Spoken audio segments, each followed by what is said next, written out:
গভীর রজনীতে আল্লাহর নবী বিশ্ব নবী রাহমাতুল লিল আলামিন হুজরা শরীফ থেকে প্রচন্ড শীতের মধ্যে বের হয়েছেন।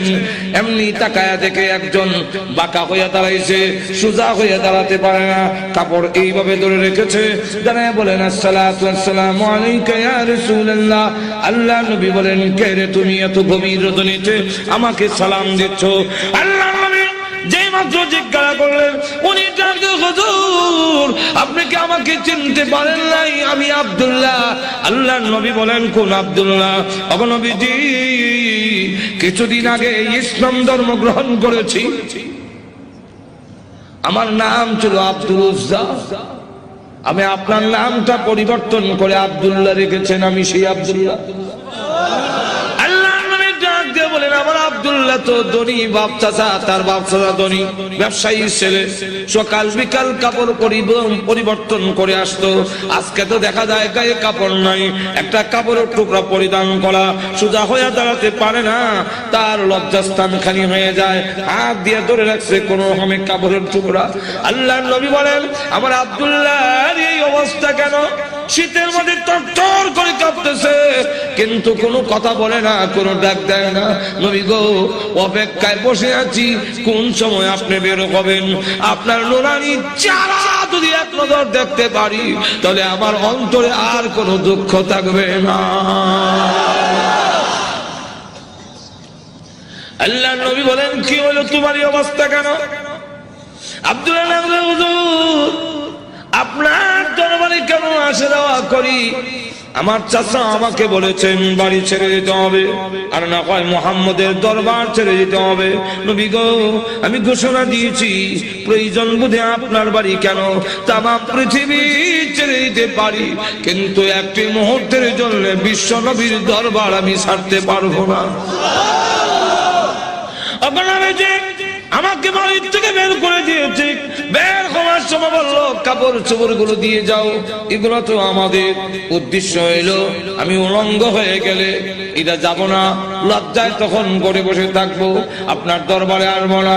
আমি তখন আমার চাচাকে জানিয়ে দিলাম, ওগো চাচা, কাপড় হারাতে পারি, ইজ্জত সম্মান হারাতে পারি, আমি সর্বহারা হতে পারি, কিন্তু আল্লাহর কসম ঈমান হারা এক মুহূর্তের জন্য হতে পারবো না। আজকে যদি শরমের আর ইজ্জতের বয়ে কাপড়ের জন্য আমি ঈমান হারা হয়ে যাই, মৃত্যুর পরে কবর থেকে উলঙ্গ হয়ে আল্লাহর দরবারে উঠবো, উলঙ্গ অবস্থায় জাহান্নামের মধ্যে দেওয়া হবে। আল্লাহর নবী আমার কাপড় চোপড় গুলো রেখে দিয়েছে, আমি আমার মার সামনে দাঁড়িয়ে বললাম, মা গো, ও মা, একটা কাপড় দেন না, আমি আমার লজ্জাস্থান দেখে বিশ্ব নবীর দরবারে যাব। ওগো মা, একটা নজর যদি আল্লাহর নবীকে দেখতে পারি, তাহলে আমার মনে আর কোনো ব্যথা থাকবে না। এই বলে হুজুর আমার মা একটা কাপড় দিয়েছেন, কোন রকমের লজ্জাস্থান রেখে আপনার হুজুরের সামনে এসে বসে আছি। কোন সময় আপনি বের হবেন, আপনার চেহারা মুবারক একটা নজর দেখার জন্য বসে আছি। নবীজি তার করুণ কাহিনী শুনে বিশ্ব নবী পর্যন্ত চোখের পানি রাখতে পারেন। আল্লাহ নবী ডাক দিলেন, আব্দুল্লাহ আমার ঘরে হুজুরের শরীফে এই নে আমার ব্যবহারের দুইখান কাপড় তোরে দান করলাম। নবীজির দুইখানা কাপড়, ব্যবহারের কাপড়ের দাম আছে না নাই? এরপর থেকে আব্দুল্লাহ জুল বাগাদাইন হয়ে গেল, খালি আব্দুল্লাহ না, এখন টাইটেল লাগছে। আল্লাহ নবী আব্দুল্লাহ, আব্দুল্লাহ বল তোর কোন আকাঙ্ক্ষা আছে না? আব্দুল্লাহ হুজুর দুনিয়ার কোনো আকাঙ্ক্ষা নাই, আপনার কাছে আমার একটা দরখাস্ত। নবীজি আপনি বলেছেন শাহাদাতের মরণ হইলে মরণের কষ্ট হয় না, আপনি বলেছেন শাহাদাতের মরণ হইলে কবর গেলে মুনকার নাকির আসে না, আপনি বলেছেন শহীদ হয়ে মরলে কিয়ামতের মাঠে কোনো হিসাব কিতাব হবে না, বিনা হিসাবে জান্নাতে যাবে। তাই আমার দরখাস্ত, ওগো নবীজি আপনি আল্লাহর কাছে বলুন আমার শাহাদাতের কামনা যেন মহান আল্লাহ কবুল করে নেন। নবীজি দোয়া করে দেন, দোয়া রাসূলের দোয়া, হাত উঠাইতে দিরি আর তো কবুল হইতে আল্লাহ নবী বিশ্বনবী রাহমাতুল লিল আলামিন দোয়া করে দিলেন। এখন আব্দুল্লাহর জন্য দোয়া কেমন কবুল হয়ে গেছে।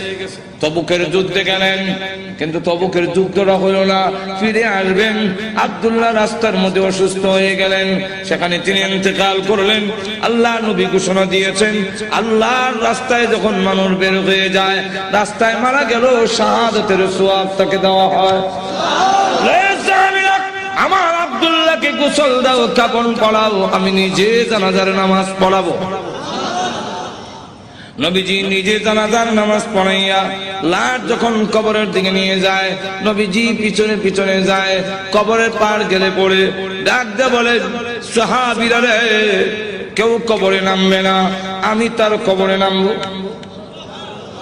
নবীজি আব্দুল্লাহ রাদিয়াল্লাহু আনহুর কবরে নামে দুই কান হাত উপর দিকে বাড়ায় দিয়ে বলেন, রে আব্দুল্লাহ, সাহাবীরা দে লাশটা আমার হাতে দে। দে আমার আব্দুল্লাহর লাশ আমার কোলে ছেড়ে দে। নবীজির কোলে ছেড়ে দিলে নবীজি এইভাবে লাশটা উপর দিকে উঠাইয়া আকাশের দিকে তাকায় বলে, আল্লাহ আমি আব্দুল্লাহর প্রতি খুশি, তুমিও খুশি হয়ে যাও। আল্লাহ এখন আব্দুল্লাহর লাশটাকে আমার কোল থেকে তোমার রহমতের কোলে আমি স্থানান্তর করতে চাই। এই কথা শুনে সাহাবীরা গইরে কবর পার কান্না শুরু করেছেন।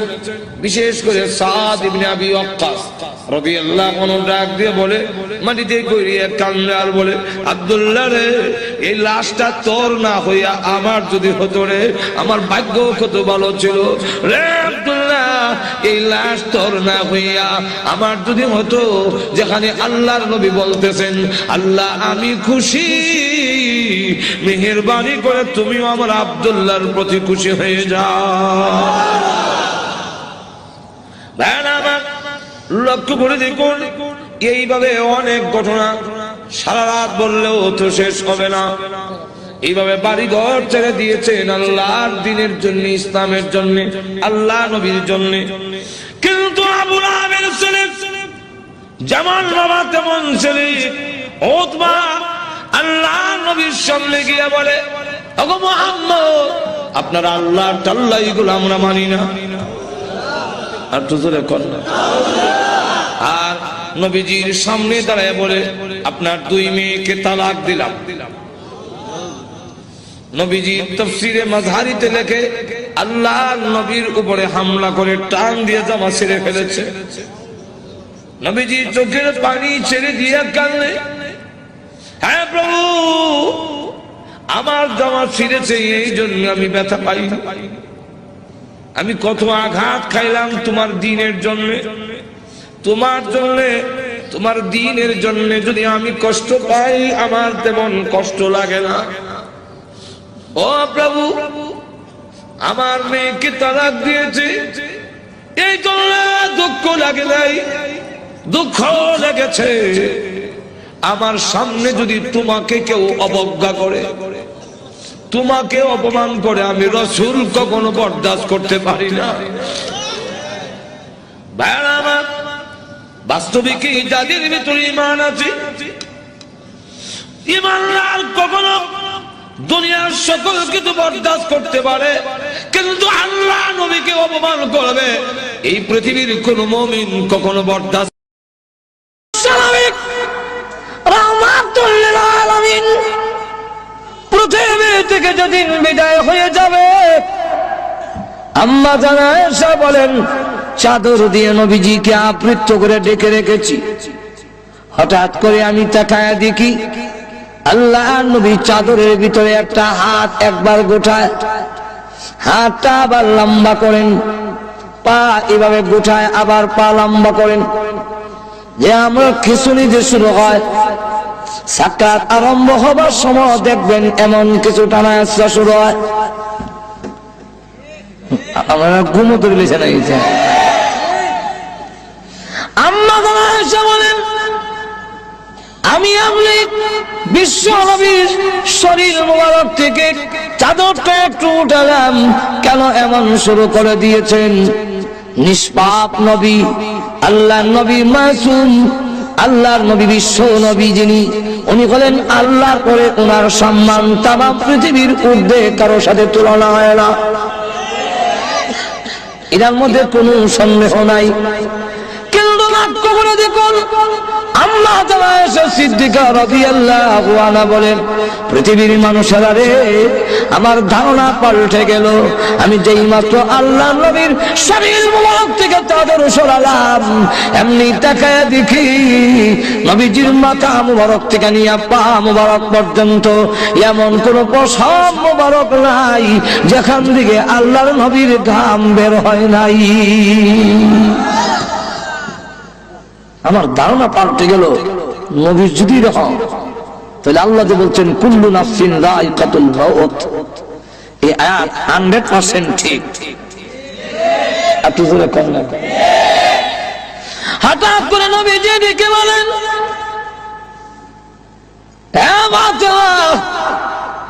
দরজার দিকে তাকে দেখো গো মা, কে যেন সালাম দেয়, বারবার পারমিশন চায়। হযরত ফাতেমা রাদিয়াল্লাহু আনহা দরজার দিকে তাকালেন, আজরাইল তো দেখা যাওয়ার কথা না। আমি আমার আব্বার কাছে বসে থাকলে তিনি যদি বলেন আমি কি দেখবো নাকি? আজরাইল দেখা যায় না, কিন্তু আল্লাহ রাব্বুল আলামিন বলে দিলেন, হ্যাঁ আজরাইল প্রকাশিত হয়ে যাও আমার ফাতেমার সামনে, আর না হয় আমার নবীর কথাটা মিথ্যা হয়ে যাবে। হযরত ফাতেমা রাদিয়াল্লাহু আনহা দরজার দিকে তাকায়া বলেন, আব্বা, এমন একজন মানুষ দরজার সামনে দাঁড়ায় আছে আব্বা গো, যার বডি, যার সুরত মক্কা মদিনার কারোর সঙ্গে কোনো মিল নাই, দুনিয়ার কারোর সঙ্গে মিল হবে না, এমন বড় আকৃতি, পা মাথা অনেক বড়, আর সমস্ত শরীর কাপড় দিয়া ঢাকা, দুইটা চোখ বড় বড় অগ্নিলক্ষার মতো। আল্লাহর নবীকে বলেন, আমার আব্বা জান, এমন আকারের মানুষ আমার জিন্দেগিতে কোনোদিন দেখিনি। আল্লাহর নবীর মাথা মুবারকে ব্যথা, বুকে ব্যথা, তারপরও উনি বহু কষ্টে দরজার দিকে তাকিয়ে বললেন, মা হাযা মালাকুল মউত, হাযা হাযিনুল লাজ্জাত ইয়ানিল মউত। তিনি বলেন আজরাইল মালাকুল মউত, তিনি বলেন দুনিয়ার সমস্ত স্বাদ কর্তনকারী, যিনি দুনিয়ার সমস্ত স্বাদ মজা কেটে দেয়, সেই আজরাইল গোমা হাজির হয়েছে। হযরত ফাতেমা রাদিয়াল্লাহু আনহা বলেন, ওগো আব্বা জান, এই মুহূর্তে কেন তিনি আসলেন? কয়েক সপ্তাহ ধরে আপনি অসুস্থ, এই মুহূর্তে কেন এসেছেন? আমার বলবার বাকি নাই, আপনাকে নেওয়ার জন্য এসেছেন। না, পারমিশন দিব না, অনুমতি দেওয়া হবে না আপনার এই ঘরে ঢোকার জন্য। হ্যাঁ আব্বা, আপনি পৃথিবী থেকে বিদায় হয়ে গেলে আমি কোথায় যাব? কার কাছে দুঃখ প্রকাশ করব? হাসান হোসেন কার কাছে গিয়া প্রবোধ নেবে? না, পারমিশন দিব না। আল্লাহর নবী রেখে বলেন, ও ফাতেমা, দরজা বন্ধ করে রাখতে পারো, কিন্তু জেনে রাখো আজরাইলকে ফিরায় রাখা সম্ভব নয়। মাগো, কারো পারমিশন নেয় না, কারো ঢোকার জন্য আজরাইল অনুমতি নেয় না। এটা আমার সম্মান, এটা আমার মর্যাদা, আমার অনুমতি নিয়ে ঢুকতে চায়। অনুমতি যদি না দাও, সে কিন্তু অনুমতি ছাড়া ঢোকার পারমিশন তাকে আল্লাহ দিয়ে রেখেছেন। সুতরাং পারমিশন দিয়ে দাও, অনুমতি দিয়ে দাও, জানায়া দাও আমি বলেছি ঘরে ঢোকার জন্য। আজরাইলকে যখন অনুমতি দেওয়া হলো, তিনি এসে বলেন, আসসালাতু ওয়াসসালামু আলাইকা ইয়া রাসূলুল্লাহ, আল্লাহ আমাকে পাঠিয়েছেন, আপনি যদি যেতে চান গো আপনাকে নিয়ে যাব, থাকতে যদি চান আল্লাহ হায়াত বাড়ায়া দিবে, কোনটা করবেন? আল্লাহর নবী বলেন, তুমি অপেক্ষা করো, যাব কি যাব না এখন বলবো না, হাত্তা ইয়াতিয়ানি জিবরাইল, জিবরাইল আমার কাছে আসার আগ পর্যন্ত তুমি অপেক্ষা করো। জিবরাইল আসার পরে আল্লাহর নবী কে বলেন, জিবরাইল, আজরাইল বলে আমার নাকি যাওয়ার সময় হয়ে গেছে, তোমার মতামত কি? জিবরাইল আলাইহিস সালাতু ওয়াস সালাম তখন কোরআন শরীফের একটি আয়াত তিনি পড়লেন, ইন্নাকা মাইয়িতুন ওয়া ইন্নাহুম মাইয়িতুন। ওগো নবী, আল্লাহ আগেই বলেছেন আপনিও মরণশীল, তারাও আপনার দুশমনরাও। আমার মা বুঝুনি গেল, ঠিক আছে, হানা কন্যা কেন? রাসূলকে বলতেছেন ইন্নাকা মাইয়িতুন ওয়া ইন্নাহুম মাইয়িতুন, আপনিও মরণশীল, আপনার দুশমনরাও মরণশীল। আল্লাহর নবী বুঝে গেলেন জিবরাইল ইঙ্গিত দিয়েছে চলে যাওয়ার জন্য। নবীজি কাঁদেন, জিবরাইল ডেকে বলেন, ইয়া রাসূলুল্লাহ, ইয়া হাবিবাল্লাহ, আপনি আপনার বন্ধুর দরবারে যাবেন, রফিক আলা, পরকালে আপনার নাম নিয়ামত ইহকালের চাইতে আরো অনেক বেশি। ওগো নবীজি, সম্মান বেশি হবে, আপনি কাঁদেন কেন? নবীজি বলেন, জিবরাইল, আমি আমার জন্য কান্দি না। কার জন্য কাঁদছেন? ফাতেমার জন্য। ফাতেমাকে আল্লাহ আগেই তো আপনার মধ্যে সুসংবাদ দিয়েছেন, জান্নাতের সর্দারনি হবে। নবীজি বলেন, না, আমি ফাতেমার জন্য কান্দি না, হাসান হুসাইনের জন্য কান্দেন। হাসান হুসাইনকে সুসংবাদ দেওয়া হয়েছে, তারা জান্নাতের যুবকদের লিডার হবে। নবীজি বলেন, না, হাসান হুসাইনের জন্য কান্দি না, কান্দি আমার গুনাহগার উম্মতের জন্য। জিবরাইল বলেন, হুজুর, উম্মতের জন্য কান্দার দরকার নাই। ওগো নবীজি, আপনি কেন কান্দেন? আপনার উম্মতের নাম ঠিকানা সহ সবগুলো আপনার রওজাতে পৌঁছাইয়া দেওয়া হবে। নবী যাওয়ার দরকার হয় না, বিশ্ব নবী কোথাও যাওয়ার প্রয়োজন নাই, দুরূদ আর সালাম আনার জন্য নবী যাওয়ার দরকার নাই। কারণ নবী কেন নিবেন? নবী কেন আসবেন? আমার ডাকে নবী আসবেন। যদি আমি দামি হই, তাহলে আমার ডাকে আরেকজন আসবে।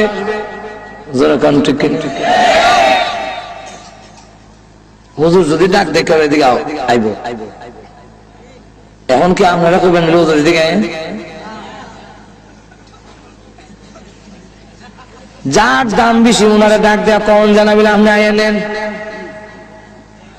আল্লাহ নবীর সম্মান বেশি, নবীকে বলা যায় না নবী আসেন, আয়া নেন, দুরূদ সালাম গেল একটা।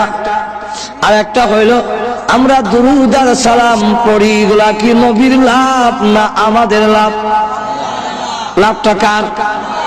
তাহলে দুরূদ সালাম পৌঁছানোর ব্যবস্থা তো আমরা না করতাম,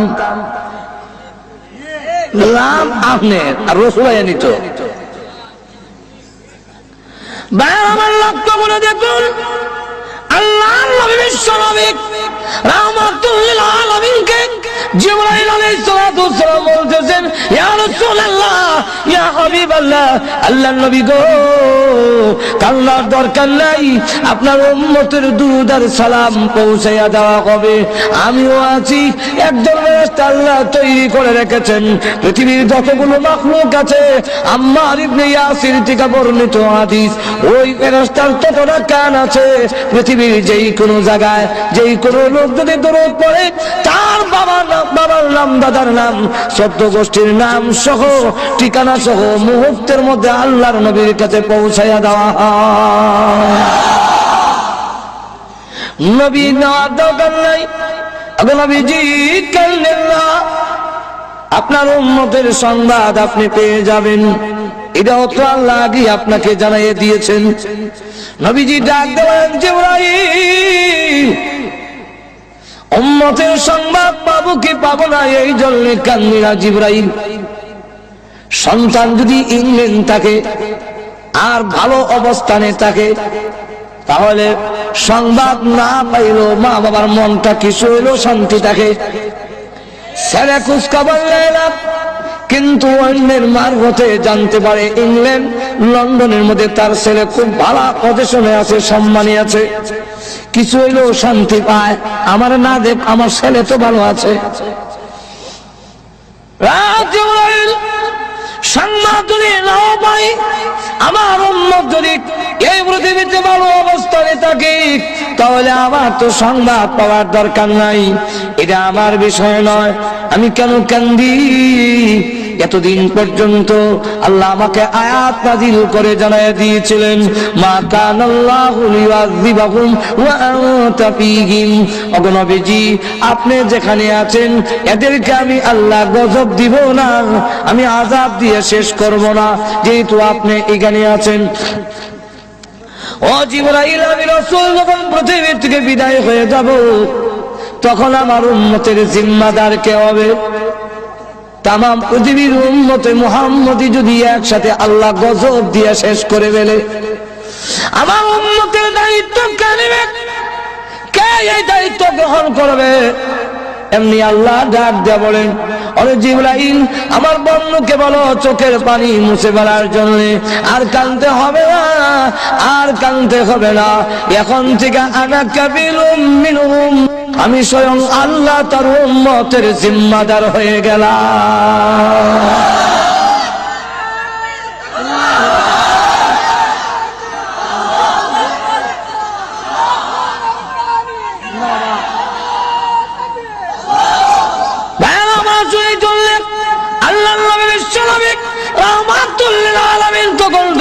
বলেন, ওরে জিবরাইল, আজরাইল, এবার আমার রূহ তুমি বের করো। এমনি জিবরাইল আজরাইল যখন নবীজির সিনা মুবারকে হাত রাখলেন, ফি কবজি রূহিহি, রাসূলের রূহ মুবারক কবজ করবেন। আল্লাহর নবী জিজ্ঞাসা করেন, আজরাইল, তুমি আমার বুকে হাত রেখেছো, মনে হয় যেন উহুদ পাহাড়টা আমার বুকে রেখে দিয়েছো। আজরাইল বলে, আল্লাহর নবী, এত সহজে কারো রূহ বের করি নাই, কোনদিন করব না। এরপর এরকম আল্লাহর নবী, বিশ্ব নবী রাহমাতুল লিল আলামিন একটি পাত্রের মধ্যে হাত ভিজায় মুখের মধ্যে মালিশ করে আর বলে, আল্লাহুম্মা বির রাফিকিল আলা, আল্লাহুম্মা ইন্নী আউযু বিকা মিন সাকরাতিল মাউত ওয়া গামারাতিল মাউত। মরণ বুঝি এত কষ্ট বুঝি মরণ। সাকরাতের যন্ত্রণা থেকে, মৃত্যু যন্ত্রণা থেকে কেউ রেহাই পাবে না, সকলেই মৃত্যু যন্ত্রণা ভোগ করতে হবে, জানবীর করতে এত কষ্ট হবে। আর আল্লাহ রাব্বুল আলামিন কোরআনে উল্লেখ করে দিয়েছেন, ওয়ান্নাজিআতি গারকা والنازعات غرقا والناشطات نشطا والنازعات غرقا والناشطات نشطا। এর দুই দলের কথা দুই রকম আল্লাহ বলে দিয়েছেন, যে কাফিরদের রূহ আল্লাহ নাফরমানদের রূহ যখন বের করবে, কিভাবে বের করবে, এটার একটা এক্সাম্পল দিলে আপনাদের বুঝতে সুবিধা হবে। এক্সাম্পলটা হলো, জীবনে কেউ আলোক তুলছেন কিনা, আলোক তুলছেন কিনা জানি না, কিন্তু আমি তো জীবনে আলোকও তুলছি। আলোক চিনেন না? চিনেন? শাপলা, শালুক যে মাটির তলে, তার পানির তলে,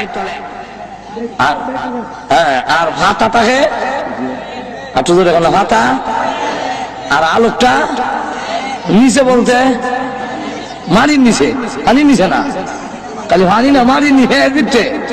তো এইভাবে টার্গেট ঠিক করতাম, হাতারা ধরে আলোকটা কই আছে, এরপরে ডুব দিয়া গিয়া গুতা দিয়ে আঙুল দিয়া আলোক বাইর করিয়া হাতা উতা সিরিয়া বেগত হইতাম, আবার আরেকটা তুলতাম। আল্লাহ বলেন, ওয়ান্নাজিআতি গারকা। নাজিআত শব্দের অর্থ হলো সজোরে টাননেওয়ালা ফেরেশতাগণ, আর গারকা, গারকুন শব্দের অর্থ হলো ডুব দেওয়া।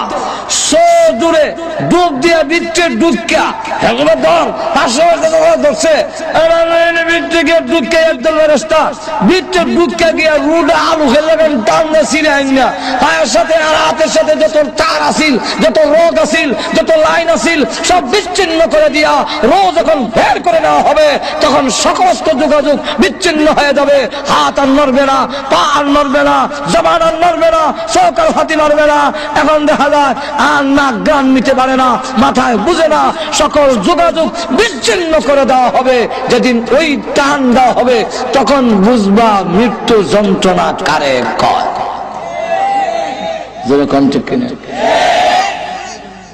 والناشطات نشطا والناشطات نشطا এর অর্থ হইল মৃদু ভাবে হালকা ভাবে গিরো কুলনেওয়ালা ফেরেশতা দল। এটা তাফসীরের কিতাবে উদাহরণ দিছে এইভাবে, আমরা দেশে ফুটকা বেলুন ছিলেন তো আপনারা, বেলুনটারে যখন ফু দিয়া বাতাস দিয়া ফু দেয়, ফু দিলে বেলুনটা অনেক বড় হয়, মুখটার মধ্যে একটা বান দেয়, দিলে বেলুনটা আসিল মুর্দা এখন হয়েছে জিন্দা। এখন দেখবেন বেলুন উপরে উঠে কিন্তু নামে এমনি যায় এমনি যায়, এটার ভিতরে রু হয়েছে। ঠিক তেমনি হবে বেলুনের মতো মার দেহের মধ্যে আমার একটা বডি আছে, এটার মধ্যে আল্লাহ এটার মধ্যে ফু দিছে, ফু দিছে বলে বেলুনের মতো এখানে একটা বান দিছে, এখান থেকে রুটা বাড়িয়ে না যায় না খোলা পর্যন্ত এটা হাজাইতো না, এখানে আছে। এখন আমিও দেখা যায় লড়ি আর তো না আমারও নড়াচড়া। এখন ওই বেলুনের বান্ডা কুল্লা দেওয়ার সময় কিছু হইলো জাতা দেওয়ান লাগবো বান্ডা কুলতে গেলে, কারণ এটা সিরা দিচ্ছে আমার দিছে, বুঝাইতাম পারছি কেন আল্লাহ।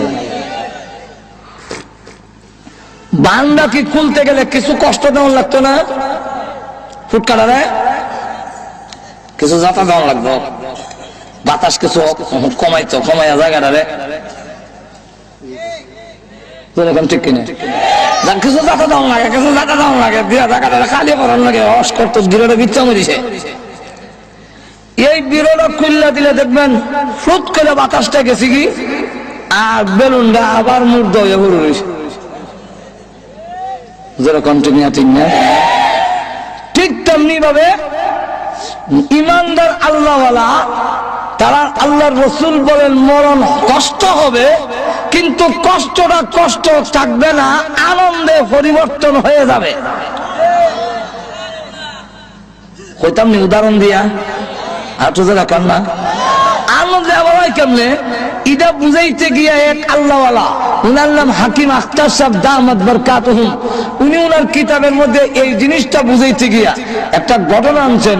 এই ঘটনাটা এইভাবে একটা উদাহরণ দিচ্ছেন যে মনে করেন মনু নদীর এই ভারে একজনের বাড়ি এক ছেলে আর ওই ভারে হইল মেয়ের বাড়ি, দুইজনে তার ভালোবাসা।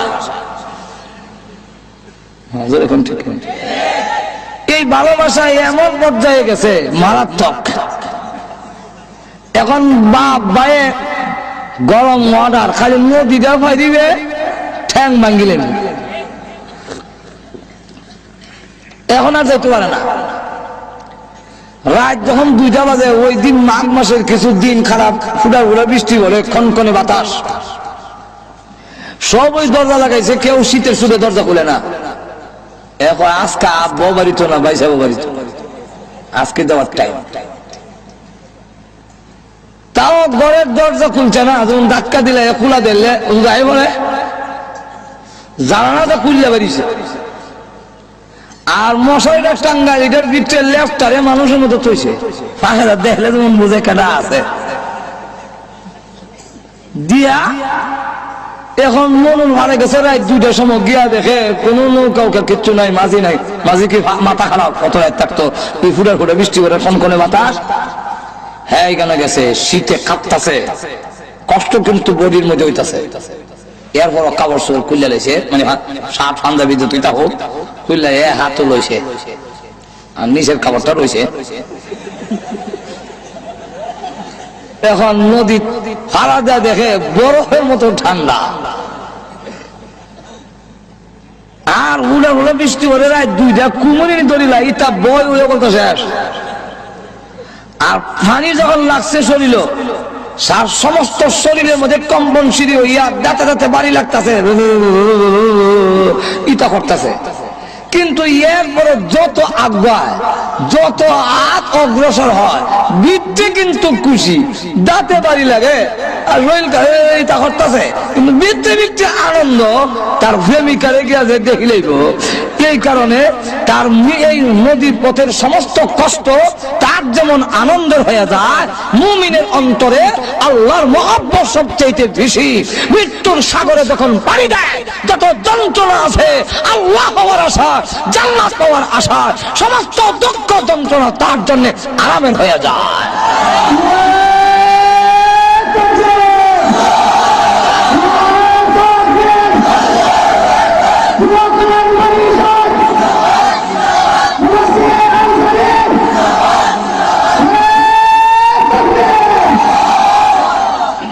এরপরে এখন দেন কেন হইব, দুইটা উদাহরণ আরো দিন।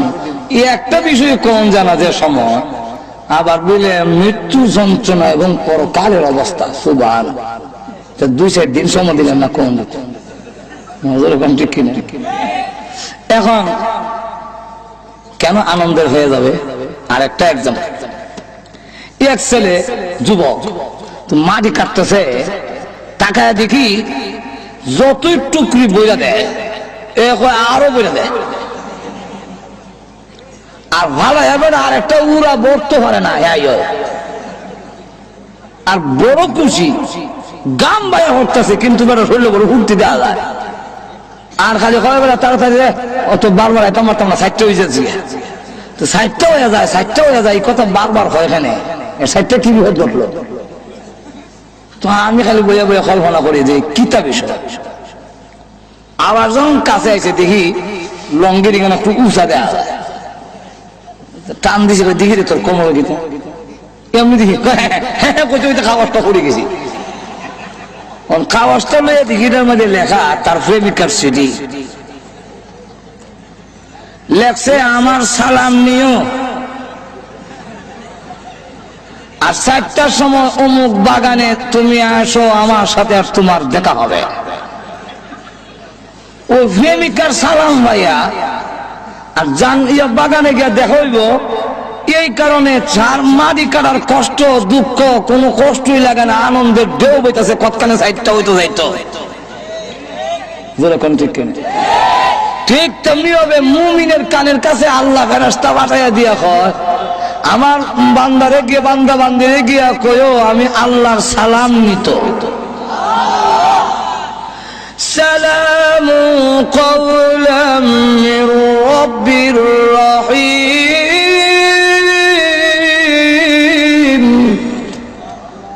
আমার পক্ষ থেকে আমার বান্দারে সালাম দিয়া দিও। ফেরেশতারা যখন মুমিন ইমানদারের কানে আমরা যাতার দর্শিটি করি, তখন কানে কয় আল্লাহ তোমারে সালাম দিছে।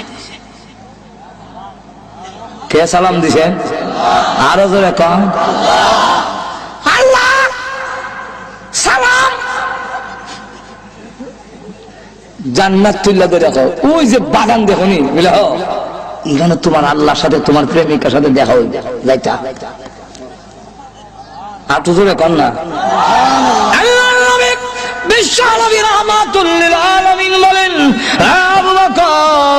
তোমার রূহ বের করার সময় আল্লাহর ফেরেশতারা কানের কাছে কোরআনের আয়াত পড়বে আর রূহ বের করবে। আল্লাহ ওয়ালারা ওই সালাম শুনে আয়াত শুনে মৃত্যু যন্ত্রণার কথা বলে যাবে। আল্লাহর নবী বলেন, ও আবু বকর, এই আয়াত পড়বে তোমার কানের কাছে, ইয়া আইয়াতুহান নাফসুল মুতমাইন্না ইরজিই ইলা রাব্বিকি রাদিয়াতান মারদিয়া ফাদখুলি ফি ইবাদি ওয়াদখুলি জান্নাতি। জোরে কোন সুবহানাল্লাহ। লোক বুঝছি না সুবহানাল্লাহ কেন না বুঝছি কর। কানের কাছে বললে, আবু বকর, ইয়া আইয়াতুহান নাফসুল মুতমাইন্না, এই প্রশান্ত মন,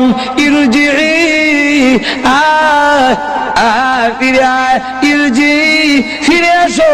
কোথায় ফিরে যাব? ইলা রাব্বিকি, তোমার রবের দিকে চলে আসো।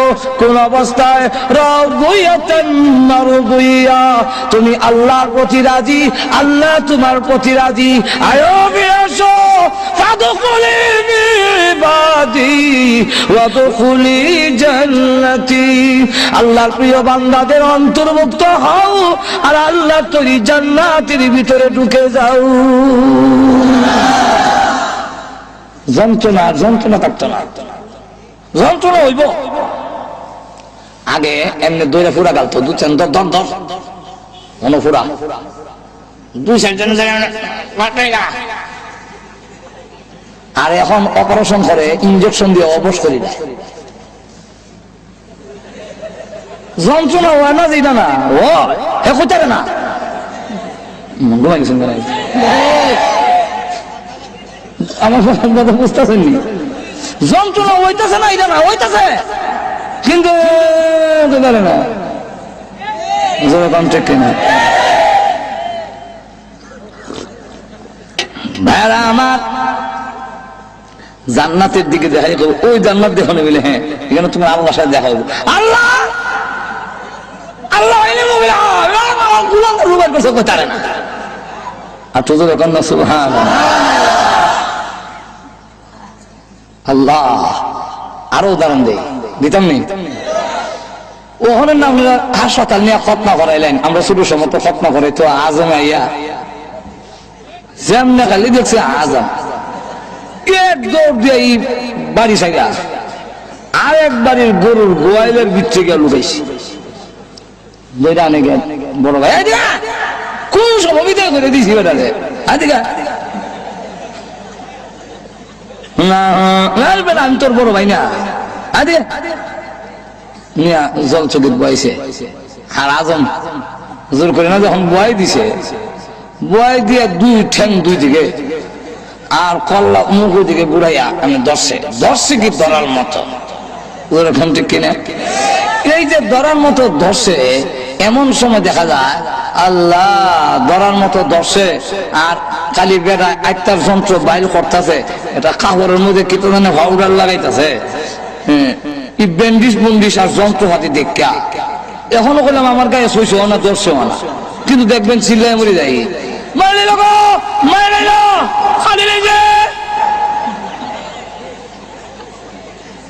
আর যে ধরছে এখন কইতাছে না না কিচ্ছু নাই না কিন্তু কোনটা না এই মা ঘর থেকে ডাক দিয়া কয় আমার ফুয়ার মেরে দিবে। আমি তোর মা থাকতে কে তোর খাবার লাগে না, বুঝে খুব ভালো করে। এখন হ্যাঁ আবার মিষ্টি খুব পছন্দ করে, ছোট সময় তো মিষ্টি খাবে লেগে বড় ভাগ করলে আলা তো একলা মিষ্টি বাড়িয়েছে কয় আর মুখ নিয়ে একলা মিষ্টি দেখ, তো মুখের সামনে না কয় দেখ রসগোল্লাটা দেখ, তেমনি খালি রসগোল্লা দেখছে। এখন আর যন্ত্রের দিকে খেয়াল নাই, তো যন্ত্রণাও নাই, এখন খালি হেওয়ানিটা আছে।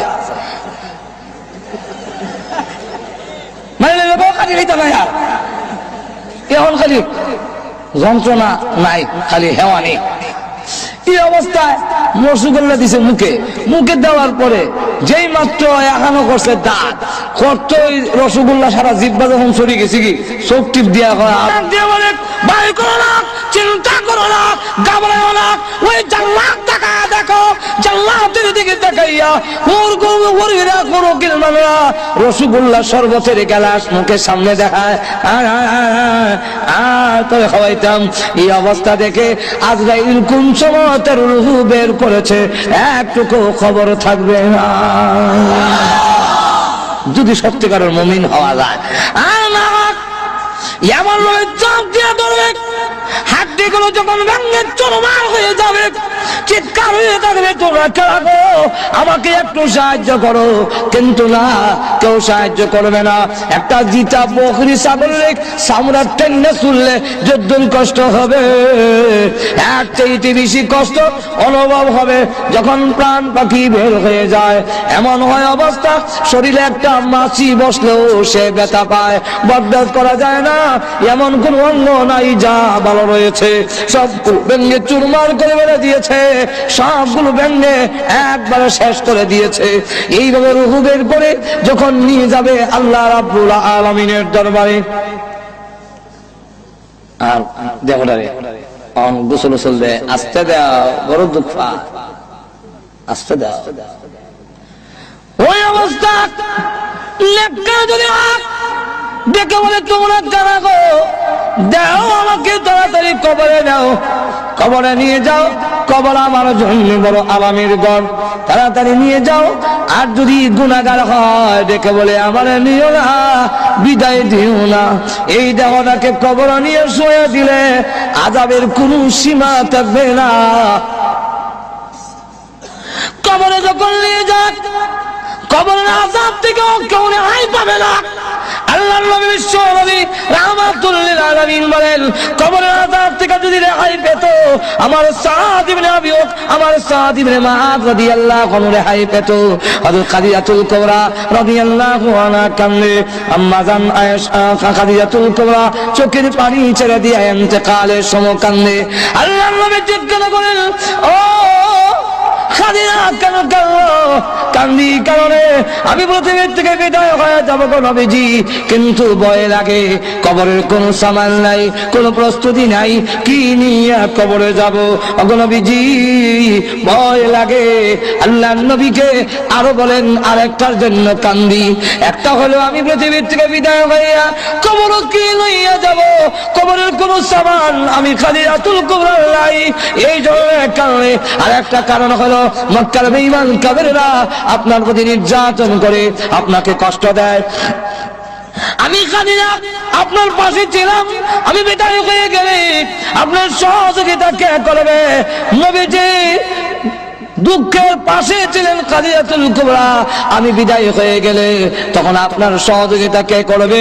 ফাতেমা রাদিয়াল্লাহু আনহা এই সময় ছোট ডাক দিয়ে বলে, মা আপনি কাঁদলেন না, আপনি বিদায় হয়ে গেল, আমি ফাতেমা আব্বার সাথে আছি, জীবন যেতে পারে আমি আমার বাবাকে ছেড়ে দূরে যাব না। এই জন্য আল্লাহর নবী যখন দাওয়াতের কাজে যেতেন ফাতেমা পিছনে কোমর ধরে রাখত, কাপড় ধরে রাখত। হযরত খাদিজাতুল কুবরা রাদিয়াল্লাহু আনহা যখন কাঁদলে আল্লাহর নবী বিশ্ব নবী রাহমাতুল লিল আলামিন ডাক দিয়ে বলেন, খাদিজা কাঁদো না, তোমার সতীনদের কাছে আমার সালাম পৌঁছাইয়া দিও। হযরত খাদিজাতুল কুবরা বলেন, ইয়া রাসূলুল্লাহ আমার সতীন কারা আবার সালাম দিতাম? আপনি তো আমার আগে আর কোন বিয়ে করেন না, কেদা গেল আমার আগে সালাম দিতাম গিয়া? আল্লাহর নবী বলেন, ও খাদিজা, জান্নাতের ভিতরে মরিয়ম এবং আসিয়ার বিবাহ আমি বিশ্ব নবীর সাথে হবে, তাই তারা হবে তোমার সতীন। এই কথার মাধ্যমে জানাইয়া দিলাম সালাম দিও, এর অর্থ হলো তুমিও আল্লাহর তৈরি জান্নাতের ভিতরে চলে যাচ্ছ। তাদেরকে সালাম দিতে গেলে জান্নাতে যাও না, তো না দুজনে গিয়া ভাইব। হযরত খাদিজাতুল কুবরা রাদিয়াল্লাহু আনহা এরপরে ভয় করে, আল্লাহর নবী আপনার ব্যবহারের একটা কাপড় দিবেন আমার কাপড়ের ভিতরে দেওয়ার জন্য। নবীজি আমার বিশ্বাস আপনার ব্যবহারের কাপড় যদি আমার কাপড়ের ভিতরে থাকে তাহলে কবর আমাকে চাপ দিতে পারবে না।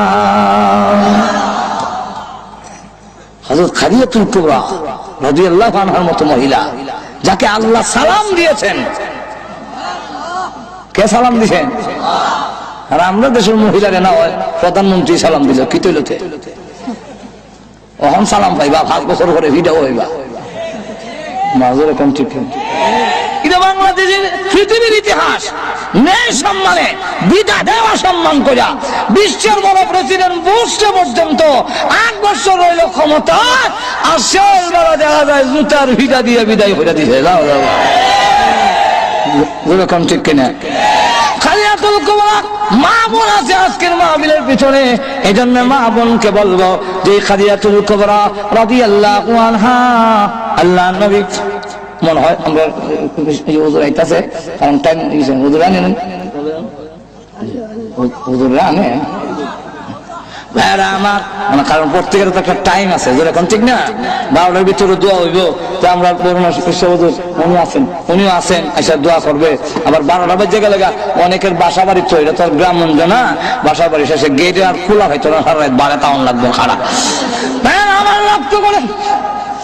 লক্ষ্য করে দেখুন খাদিজাতুল কুবরা রাদিয়াল্লাহু আনহা ইসলামের জন্য এই খেদমত করার কারণে মা বোনদেরকে বলো অনুসরণ করেন খাদিজাতুল কুবরা রাদিয়াল্লাহু আনহাকে।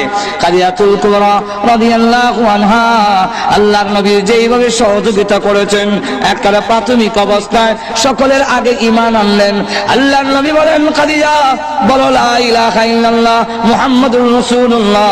সঙ্গে সঙ্গে তিনি পড়ে নিলেন। আল্লাহর নবী বলেন, খাদিজা প্রশ্ন করলেন না, খাদিজাতুল কুবরা, তোমার কপাল ভালো, তোমার ভাগ্য ভালো।